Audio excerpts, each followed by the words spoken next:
মেহমান কিন্তু আল্লাহর তরফ থেকেই আসে। আল্লাহ যাকে চায় তার ঘরে কিন্তু মেহমান দেন। আর মেহমান আসলে কিন্তু আমরা অনেকেই খুশি হই।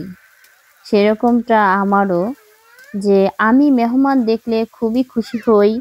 আর তাদের কিভাবে আপ্যায়ন করব বা কি খাওয়াবো, এটা নিয়ে আমার মাথায় কিন্তু অনেক বেশি কাজ করে।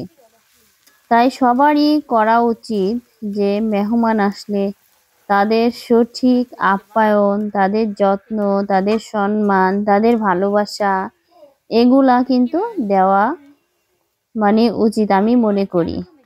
এর জন্য আপনার ঘরে যা কিছুই থাকুক, আপনি গরিব হন, আপনি বড়লোক হন, কিন্তু আপনার সাধ্যমতো যা থাকবে, মেহমান আসলে কিন্তু তাদের সেটা দিয়েই আপ্যায়ন যদি করেন, তাহলে কিন্তু দেখবেন যে মেহমান সেটাই পেয়ে অনেক বেশি খুশি থাকে।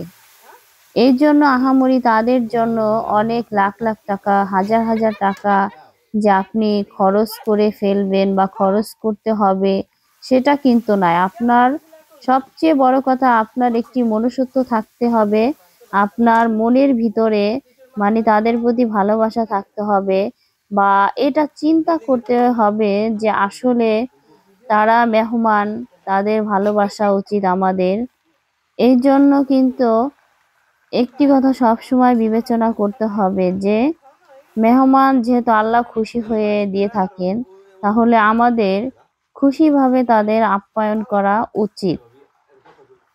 এই জন্য সবাই কিন্তু মেহমানকে ভালোবাসতে পারে না, কিন্তু তারপরেও বলবো যে আসলে মেহমান যখন বাসায় আসে, সবার তাদের প্রতি অন্যরকম একটি ভালোবাসা বা হাসি মুখে কথা বলা, তাদের কুশল বিনিময় করা অন্যরকম একটি গুণাগুণ।